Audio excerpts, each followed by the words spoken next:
नमस्कार।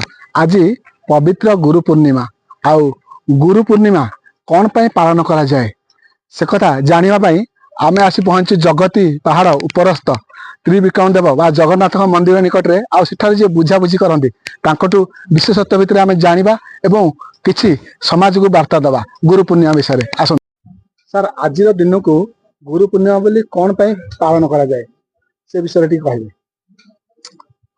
आज पवित्र व्यास पूर्णिमा बा गुरु पूर्णिमा तार को आलोक देखा लोक होचंदी व्यासदेव।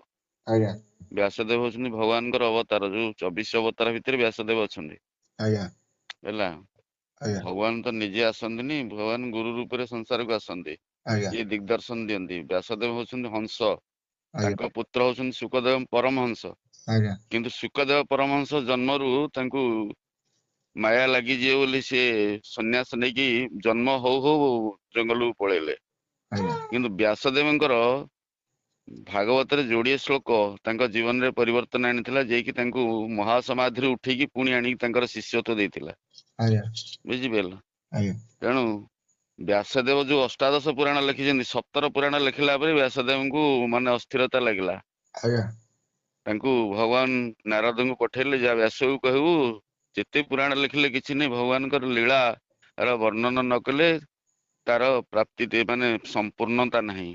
तेणु व्यासदेव आउ थे भगवान लीला को भागवत रूप में प्रकाश कले। से भागवत जोड़े श्लोक जहाँकि महासमाधि भांगी देथिला सुखदेव परमहंस। सुखदेव परमहंस जिते कान ये पड़ा महासमाधि रे थिले, समाधि भांगीगला।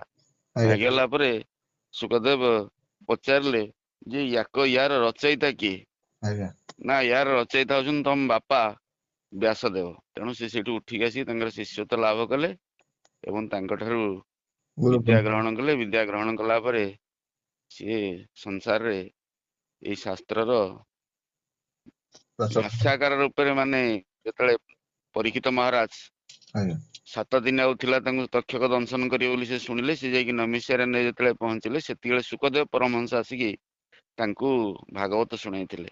84,000 मुनि गहण शुणी ये हूँ। तेणु से महान आत्मा जन्म तिथि की पालन करा संसार जिते गुरु समस्ते भगवान स्वरूप।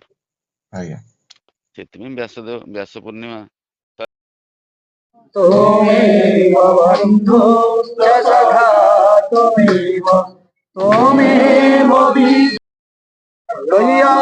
गुरुदेव हृदय स्थिते